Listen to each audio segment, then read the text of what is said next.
Welcome to Inside the Firm, a podcast dedicated to small business owners and hosted by entrepreneurs, Alex Gore and Lance Cayko. Each week, they take you on their journey of how to start, run, and grow a business by bringing you inside their architecture and real estate development firm. Get a behind-the-scenes tour of how these business leaders manage their clients and foster company culture while creating new and innovative projects. And now your hosts, Alex Gore and Lance Cayko.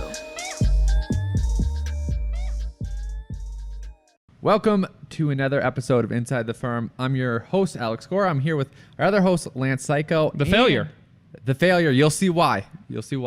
And a special shout out to a special listener, Molly Wheelock. You rock, Molly. You rock, Wheelock. Nice. You saw Inside the Firm t-shirt in the airport and started chatting up one of our employees, Jason Buss. So we wanted to give you a shout out. Actually looked at your website, Studio MW. It's studiomwarc.com. You do some sick work. Yeah. I am loving the shed roofs, Molly. You know me, giant fan of the shed roofs. Do you have it up right now? I'm going to pull it up. I'm going to pull it up. There was one. And I suppose we better screen record. Yeah, screen record. And give me 1 second, then let me hit the screen record button here. I'll do it before if it loads up. And then go to Homes when you're doing it, and scroll down. You know, there's pictures. The third one on the left called The Hideaway. Okay, so I'm on projects. I'm on studiomwarc.com. And go to Homes. Okay, projects, Homes. Yep. Scrolling down. Third one on the left, The Hideaway. Not Zip Trail, not Canyon, The Hideaway. Click on that one. Yeah. Clicking on it. Look at that Revit model, how that corner's eroded at the base. And the stairs are in this glass. Wow. You like that? Oh, man, look at that Revit model.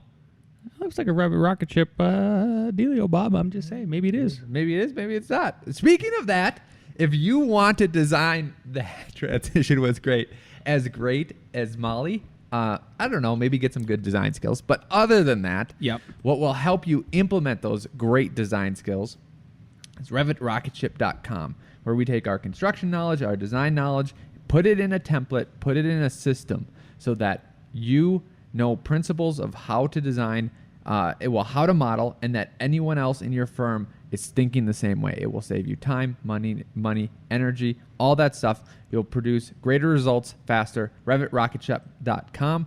Also check out Architect's Guide 2. That's where you'll get the builder's course. That's where you'll learn how to transition into building some of these. Molly, I don't know if you're doing any of that, but if you are in the thinking about it, these projects are the right scale for an architect to become a builder. She also has a really cool one. There's no name on it. It's this one. Maybe you can point to it on your screen recording. That's cool. I quit screen recording. Fair enough. It's above Castle Valley Retreat. Yeah. Either way, thanks, Molly. Yeah. That was a cool story to hear from Jason. And on that note, I have reached out to one of my friends who does T-shirts. We're going to get the T-shirts going again. We need to get another batch of Inside the Firm T-shirts out. Yeah. So listeners, harass anyone you see that has an Inside the Firm T-shirt. Do it. You know what's coming up, Al? I don't. Well, I'll tell you what's coming up. More work for everybody. Hey! We're not slowing down. So BIM can be important for your next project, your next work project that you have coming up if you're an architect, but it's not the only thing you need for your next project. That's why it's important that 95% of manufacturers who offer free BIM files on ArcCAT also offer another type of data your project needs. That means 95% of the products with BIM also have CAD files. So you folks who are still working in CAD, don't worry, ArcCAT hasn't left you behind. They also have specification in a patented spec wizard and or have product information to help you make the right selection. So stop going to a site with just BIM and go to arcat.com to get everything you need for your next project for free and without registering. That's arcat, ARCAT.com. Start building better content today. We are also brought to you by Pella Luxury. You have never experienced a brand like this before. The collection of brands within the luxury division of Pella are the conversation starters. I want everybody to, right now, if you're on your computer listening to this, go to PellaLuxury.com/the firm. Check out the pioneers of the industry who provide window and door solutions to discerning architects, the building industry, and beyond. They have decades of experience creating things no one else in the world is creating, I'm telling you. And the collection of brands are brought together to complement and build on one another. They don't push beyond the limits. They set them. Explore PellaLuxury.com/the firm. Al Gore, back to you. Back to me. So we have 2 articles to bring up. Maybe you should screen record this just so people on YouTube can see. But the first one is from The Life of an Architect. And he's put together and given out basically a really good construction template. It's called a room matrix. And essentially what it is that he estimates how much a house is going to cost and breaks down and has a template in Excel, all the rooms that you... I am publishing the video right now that I just recorded, so then I can record another one. Oh, nice. Okay, so I'm going to right now pull it up. It's a really cool article. I think everybody should check it out. Heck, even if you're not an architect, this is such a beautiful room matrix for everybody to consider. So it's if you just Googled residential architecture 101 room matrix, Bob Borson of Life of an Architect, who has one of the most famous blogs that there is. Would still love it, Bob, if we could get on the show one day. But he came up with this matrix of basically, for example, and I'm showing here on the screen here, of like what a room is typically costing at this point. And I wanted to ask you, Al, based on what you're seeing, do you agree with these numbers? I do. I do. The only thing that I would... And for instance, like people who are listening terrestrially, a dining room. He gives an average room size of like 12 by 16. I think that's appropriate. The area is 192, and then per square foot to build, $300 a square foot. And then I don't agree. Okay, he doesn't agree. I don't agree. He has entry at 400, living room at 400. Our entries are normally not the centerpiece of it. I think he's more East Coast. Al's aren't, but mine are. You go to f9productions.com. Look at Strawberry Circle. Strawberry. That's one your own. That's one out of. You go to f9productions.com. 750 projects that we've done. You go to f9productions.com. You look at Jazz House. Pretty sick entry. Jazz House. Okay, the They 2 projects you've actually done in 10 years. Yes. Those are the only 2 projects you've actually designed in 10 years. Maybe he got me.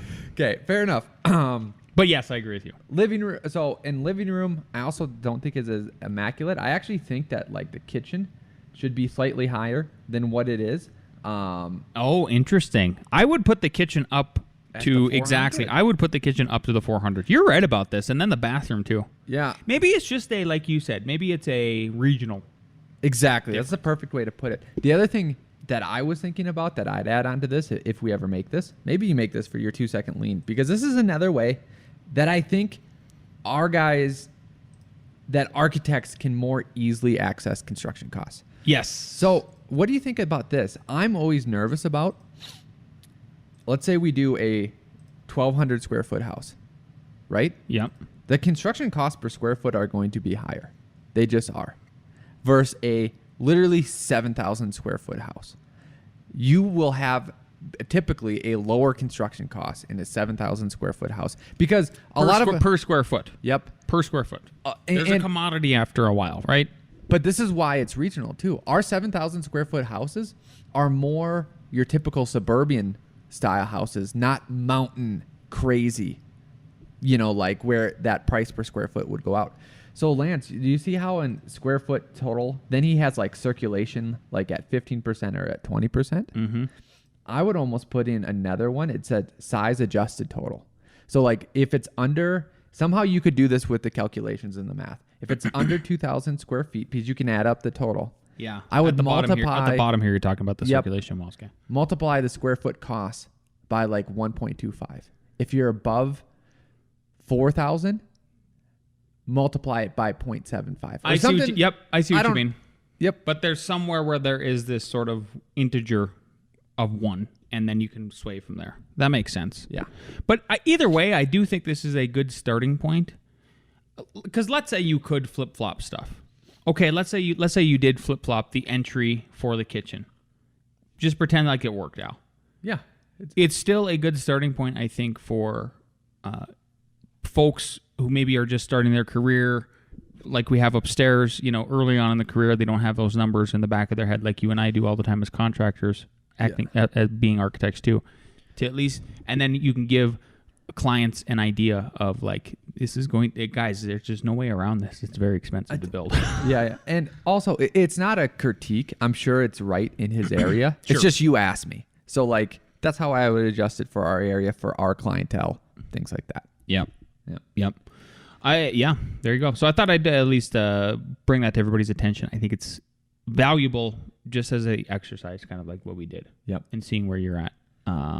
So we are, this is the day we're headed up to do our company retreat. First one ever. Very excited. We've got a lot of stuff planned. And one of the things that I don't think we're doing anymore, which is good, is we're not doing wacky office perks. So there's an article. I'm still screen recording here, and I'll kind of share it with you guys. Founded on fastcompany.com, RIP Ping Pong. The era of wacky office perks is dead. Young workers don't care about workplace perks. This is what they want instead. And I wanted to see if you agreed with this, Mr. Gore. Ooh. Okay, for years, companies have spent money on fun workplace perks in order to attract young talent. Google offers free gourmet meals and massages. I thought this is messages at first. Nike employees have access to gyms, yoga studios, and lunchtime sports leagues. Facebook has a video game arcade, barber, and dry cleaning on its campus. Do you remember hearing about this like 15 years ago? 10, 15 years ago? Like kind of when we started F9? And this seemed attractive at the time. But now that we've had it's marinated for a decade, like I'm already going to tell you, like I do think it is. What do they call it? Wacky. I think those are wacky. Well, we used to have, and we still do somewhere, the ping pong things that we can put on a table. We used to have a little Some bit of wacky stuff. Some tournaments. We have that dartboard. We had a dartboard here for like 5 years. Sam I think we finally gave it to one of Sammer has it. Sam or Jammer has it. So yeah, so that's what they give that kind of fiddles. Here's what they want. And I think everybody listening needs to understand what your employees want. You want your biggest asset are your employees if you're a service-based company, hands down. But a new study finds that these snazzy office benefits aren't what young workers really want. Instead, workers younger than 35, everybody upstairs. What are you, 36? Oh, see, this doesn't count for Al. He wants the wacky. I want peace and quiet. How about that? I love it. Workers younger than 35 place more value on respect. The research suggests that companies should invest more in training managers to communicate respectfully and nurture employee well-being rather than knitting out offices with trendy accessories. And in the post-COVID-19 era, when many employers are offering the flexibility to work from home, solid communication from supervisors will be even more important than having a cool office. We are in a cool office, but it's not gimmicky, I don't think, anymore. That ties into such a deep-rooted generational thing, not by generations X, Y, but just when you're in that time frame, when you are 18 to maybe 30, you have this rebellion spirit still. Me and you had it. I remember, this is one of the stupidest things that I said to myself or to you. It was like after that first summer when we started was hard because it was during the recession. We were getting things. Al had zero furniture. I literally had zero. He's literally zero. But I truly look fondly back on those years. Oh, me too. I mean, I'm just like, that was, you can't recreate it. I think that's why I cherish that so much. Like, you cannot recreate that. Yep. We could get divorced and get crazy and like destroy ourselves, but that still is not the same creation. Yep. I'm just trying to say like that's how far off it is. Yes, exactly. But anyways, I did a project and at the end of it, like ran it all the way through. I wasn't even close to being an architect, but I was like, I'm basically an architect. Yeah. I'm an architect. And now looking back, like, shut up, you idiot. Yeah, like, okay, you kind of know one thing. But going back to that respect is that there was, I'm sure you felt it in different ways. You had to puff up your ego in different ways or got defensive about stuff like that. I'm sure we still have some of that. But even who's our Mark LePage? His story about how he went and started his own firm was basically like he would give ideas and like the upper management wouldn't listen, right? Mm-hmm. I think there's this, and I'm just making up the end range, but I'm just saying 18 because that's when you kind of start work, right? 18 to 30, where you're not given the respect because maybe some of your ideas aren't the best and maybe you are a little headstrong, but there's that culture. That culture exists. So how do you handle this? And this was a great thing to point out. Like, know that is semi what they're seeking. Yes. And then know that in their head, they don't know what they don't know. You cannot know what you don't know. Exactly. So I'm not saying to pat egos or anything like that, but like, you can't compare them to yourselves. You have to compare them. It's all about it's all about perspective. Yep. Yep. For sure. So to kind of sum this little segment up is basically they to arrive at these findings. It was a Kansas City University and University of Minnesota's Leadership Institute that they did a survey. So, and what they basically found was it's unclear whether the office perks were ever important to retaining employees since there's very little data about it. But what is clear is that today's young workers care primarily about how they are treated by their managers. So are they listening? Are your managers listening? Or is it just a top down? Do you have any, right? That sort of thing. So I thought this was good. And the last quote I'll leave everybody with was a quote, autonomous respect is a lot more meaningful to employees, and they want to earn that respect through the interpersonal communication with those that manage them, end quote. Awesome. I like that. What it boils down to me, so if I go over to the F9 website and I go to our F9 foundations, what I think it is I think it's extreme ownership. So F6, you're giving people extreme ownership.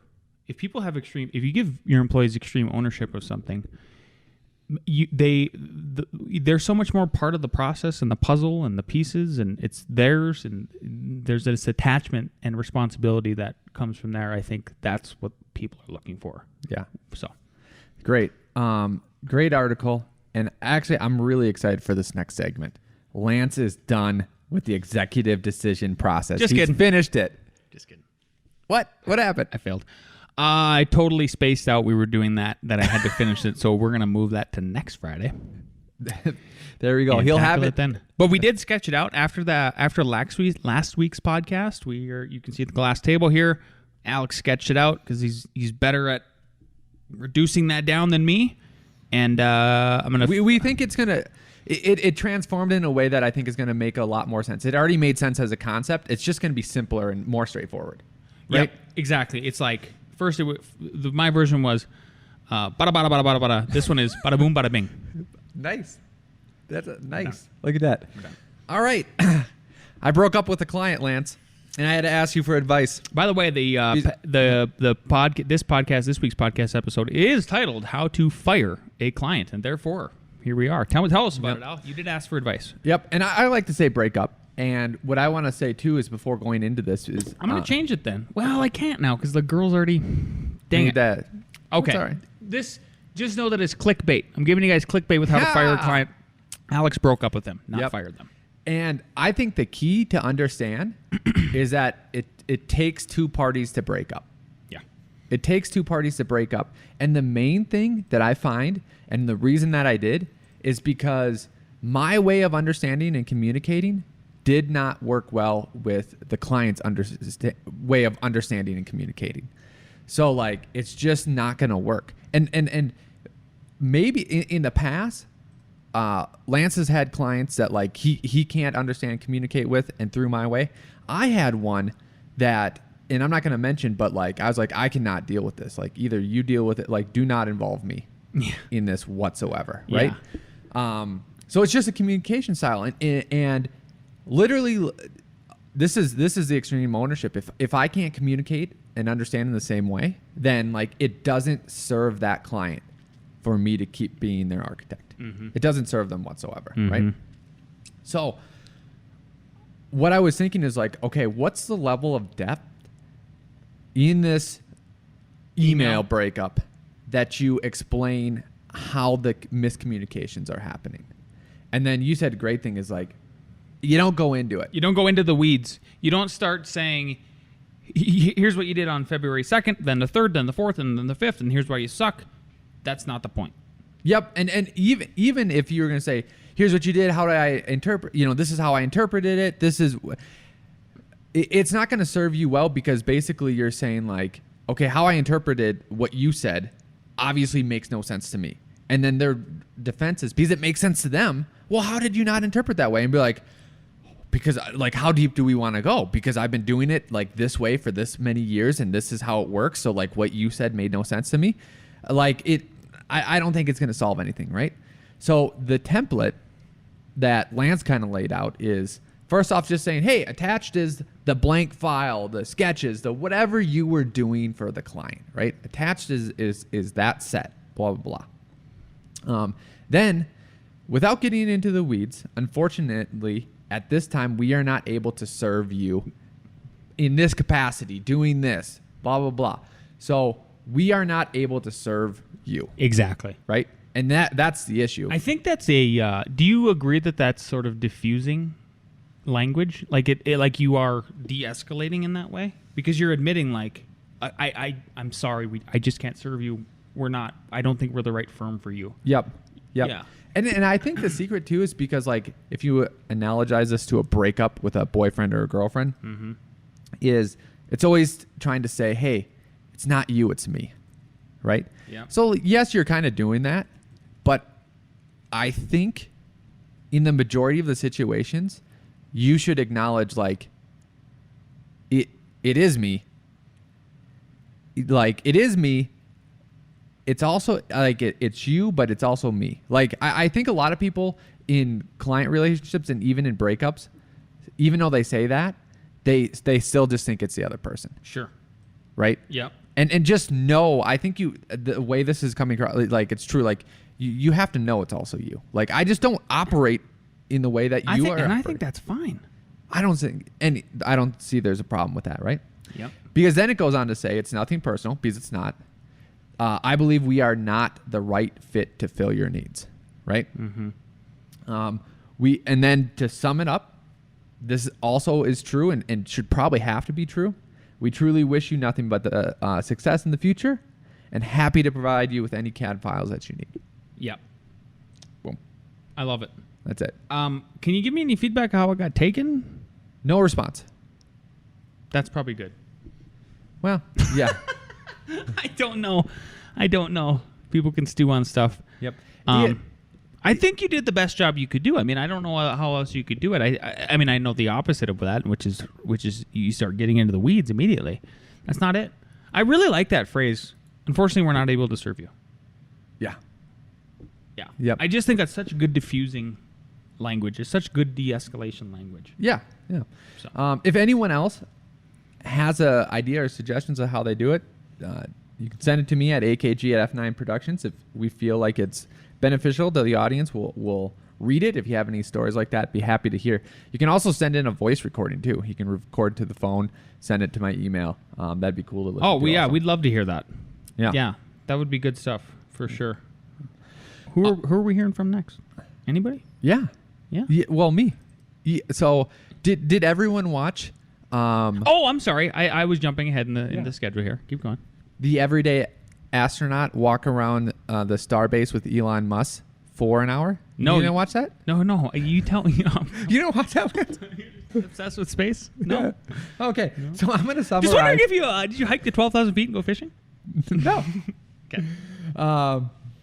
So I'm going to summarize. Like he was, like he actually. Everyone says rocket science is hard. This is what I love that he's acknowledging. He's like. He goes, it's basically trivial at this point. The manufacturing process. It's trivial. Yep. The manufacturing process is what's hard. And I think these lessons apply to just business in general, but also to the government. Mm-hmm. So he goes, these are the 5 rules that we follow. He's like, and it's very necessary that you do it in order. And I'll give you his example why, right? But the first one is make the requirements less dumb. Okay. So and I know this is because I'm a big nerd in this area. Every time you're doing anything in space, it always starts with a laundry list of requirements. Like it's just engineers just like sheets of specs from the government. No, even from your own company. Okay. Yep, like that's how they start. You know how we design with sketch. I mean, we might have I see a what they're schematic. saying. They're saying they specify what they need for the rocket to do its thing. It They're needs like, to this do is this. what it's gotta do. It got to Here's the turn, payload. Has to stay in this whatever. It has to have this many backups. It's got to be shaped a little weird if you're Jeff Bezos. I A don't know little what the weird. spec is there. Exactly. It has to have this communication frequency. It has to have this. You know, just think about like your blood coming from your eyes just reading this, right? So he says, make the requirements less dumb, and he goes, especially if it came from a smart person. Interesting. He goes, then you gotta really, really look at it, Yeah. right? And then he goes, link every specification to a person, not a department. Okay. He goes, we have failed. He's like, the only reason I came up with these rules is because we've done it the opposite and wrong way so many times. It would blow your mind. Oh my goodness. It would blow your mind. He says how much we've messed this up. So basically, this was a generic example, is that they were doing something. I think this was a rocket example. And they kept going back to the department, like, why are you specifying this, right? And sometimes it's because sometimes it was from a person that left 8 years ago that's no longer there. So they're making something. They're physically making something from a person that made something 8 years ago because of whatever and doesn't really apply. Like, that's why it need. And then anytime it's just a department, like, then everyone needs to be involved. It's like, no, Lance, why did you specify this? Oh, Lance, you no longer exist here. Like, you need to make sure you pass that over to someone and they know why. And they know why, yeah. Yep. Second, so the first is make the specifications less dumb. Number 2, try to delete a part or process. Delete. Make it not exist. Don't make it unless you truly, truly need it. Then he said, if you aren't occasionally adding things back in, you're not deleting enough. Isn't that interesting? Because most people would say, like, oh, you deleted something, then we had to add something back in. This whole idea is dumb. He's like, no. You are not deleting stuff enough unless you eventually add some stuff back in. Or else you're just being way too cautious, right? Then you simplify or optimize whatever piece exists, right? Okay. Whatever process exists, right? Then you reduce the cycle time. So this links back to like what we try to preach. Reduce the feedback loop, right? Or 2-second lean it. Uh-huh. Make it actually work in a quicker process, right? And then after you do all that, then you can automate it. Because if you automate it before that step, what if you automate it so that the robot? What if all the errors? I mean, you didn't test the feedback loop, and then or you didn't lean it, so It's doing you're multiplying a problem. Yep. So he goes, this is how dumb he goes, I have personally done it in the opposite way. He's like, personally. So when they were going through hell making the ramp up to Model 3, I believe it was, they were trying to make like 500,000 cars a year. And he was working on the factory floor. And there was this mat in between the battery and the car, right? And it was holding up the line. So like Elon Musk is going in there and like coding computers. And he's trying to fix the automation, like make the robots go faster, right? So he makes them go a little bit faster. Still not good enough, right? Then he tries to he combines 4 and 3. Like he's like, okay, these need to be glued before that they can be bolted in. We were running a whole thing of glue around it all. It's like, why can't we just spot glue it? Oh, okay, we can spot glue it. Okay, that will reduce it, right? Then he goes to number 2 and he goes, why is this mat here? And they go, oh, it's for acoustics. So he talks to the acoustics department. Like, no. It's not for acoustics. It's for fire protection. He goes, talks to the fire protection. He's like, it's not for fire protection. We don't need it for fire protection. Wow. It's acoustics. So the feedback loop. Right there, you're describing the feedback loop. Yeah. So then they go, okay, let's take it out, measure the acoustics. They're like, yeah, it's not needed. It's fine. Then he deleted that. So what he's saying is you could have deleted it in the first place instead of fixing the automation, reducing you know what I mean? Yep. Holy cow. Just did all that work and then it just didn't even need to exist at all. Yeah. So but the main point I'm getting at is that I don't know how to translate this. Besides government, you never delete anything and your specifications you just add. are dumb and you don't realize it. But I'm not in control of the government. I'm semi-control of this firm. I haven't found any examples of what to do, but like, how do we reduce? How do we simplify? How does a 2-second lien becomes this no longer exists? You know what I mean? We don't have to do it. It's hard because we have the specifications from the government. Mm-hmm. So it's kind of like working the opposite, but that's just a seed to plant in your head. It's interesting. Yeah. Yeah. Good stuff. I can't wait to listen to this next seed that is going to be planted in the your Elon head. Musk of Florida. That's what I call him. Yeah. Yeah. 6'6". I don't know. What, 220? Yeah. Tan. Yeah. Blonde hair, blue eye. Just his hair goes same guy. Genius. IQ maybe 156. I was gonna say. So let's hear from Nick. 256. Nick from Nick Reads. Hello, best friends. I hope you all had a great week this week. A reading. I am a political animal because, for God's sakes, I think we the people is a job. I think experienced self-government demands on all levels: intellectual, moral, historical, and spiritual levels. We are supposed to be engaged and give directions to our elected employees. Mr. Ted Nugent. Toodles. That's hilarious. Mr. Ted Crazy Nugent. He Cat Scratch Fever. he was great on the Joe Rogan podcast. If you haven't listened to that, Is it a newer one? no, it's an older one. Older You one, probably, yeah. Did you listen to that one? Yeah, he was really good. Yeah. Yeah. I just like the way his language works. Like, the guy is pretty good with linguistics. To be a songwriter, I think. You have to be. Yeah, Yeah. absolutely. Yeah, sure thing. Unless you're Led Zeppelin and you just rip all your songs off. Yes, I went there. Who? From who? You have never heard of this? Yeah, I have, but it was bullshit.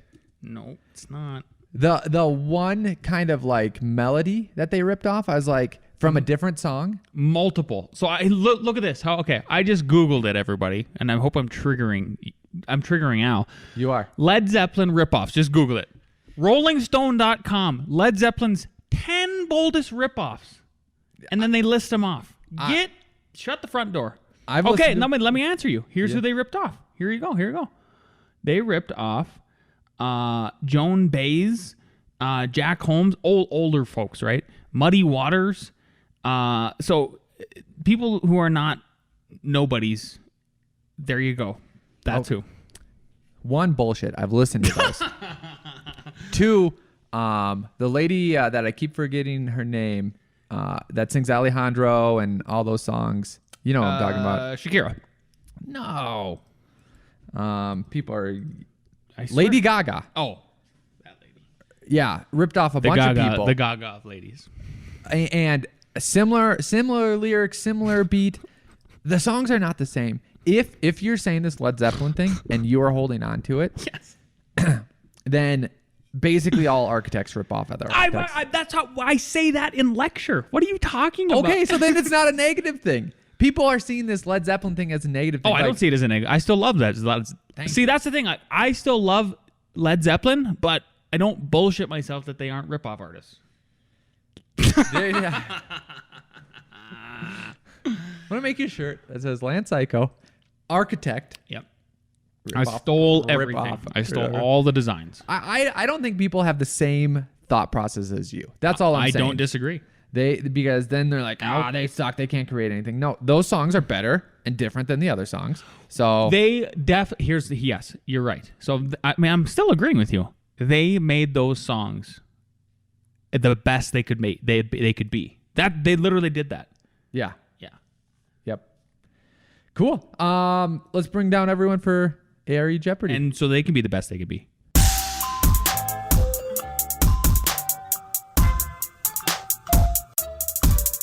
Okay, I'm gonna start it off. Jason, you better win. You're wearing your Inside the Firm I thought T-shirt. You lost it.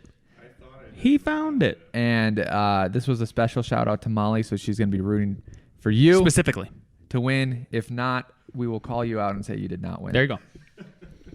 All right. Question number 1. During a site visit, The owner tells the architects to change the layout of 2 interior framed walls. The framing changes will not have an impact on any code-related issues. How do you address this issue? Is it A, schedule a meeting with the OAC team, which is owner, architect, contractor? B, note the change in your field report. C, tell the contractor to change the location of the walls. Or D, issue a construction change directive with a requirement for time and materials invoice to be submitted for the work. Which one? What do you do? A, D, D. You do D. Issue a construction change directive with a requirement for the time and materials invoice to be submitted. This is what's so tricky about the A.R.Es is like, it is very understandable and very easy a lot of times to have an OAC meeting about it and just talk to the contractor and just see if there's any issues that that the owner and the architect are not thinking about. Mm-hmm. And also because like, okay, you want me to move those 2 walls, but we already put up drywall, so we're going to have to move them, have a re-inspection that's going to delay us. Is it that important? Yes, it is that important. Okay, cool. We'll do it. But like, anyways, question 2, the initial estimated cost for cabinets and countertops is usually in which form? Is it A, a fixed price, B, a unit price, C, an allowance, or D, a flexible price? Where are you getting these from? My brain. Wow. Not the first one, though. Actually, one day I'm going to reveal my secret source for all these questions. Oh, no. Yep. C, D, C. C, allowance is correct. All right, number 3. Alex wrote both of my questions for me today. Yep. An ingress stairs width is required to be 4'2" based on the occupancy load. The stair landing depth should be what? A, 3 feet. B, 36 inches. C, 42 inches. D, 4'2". Boy, you're really A.R.E in this, Al. Yeah. That one is a classic. Any repeats? I feel like this is an easy one. It should be, we have D. The correct answer is? D. Yay! 4'2". Yay. Does that count for residential? I thought you could do just 3 feet.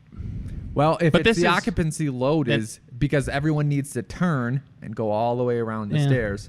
Yep. Then it indicates commercial. Okay. Number 4, which spec style promotes competition and getting the best value for the client in the bidding process? Is it A, reference, B, restrictive, C, master spec, D, performance?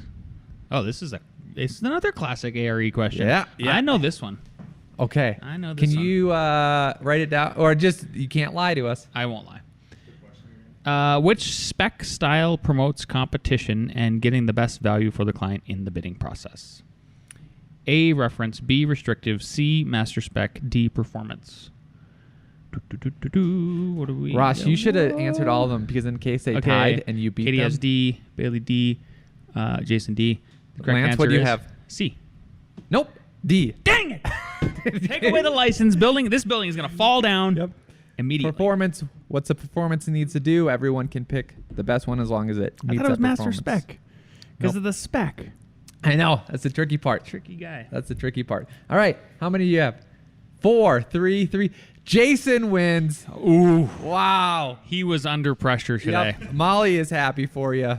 Good times. That's all I have. Lance, take us out. If you like this episode, please share it with a friend, a colleague, a family member, something like that. Make sure you subscribe on YouTube, smash that like button, and leave us a 5-star review on one of the audio platforms. See you next week.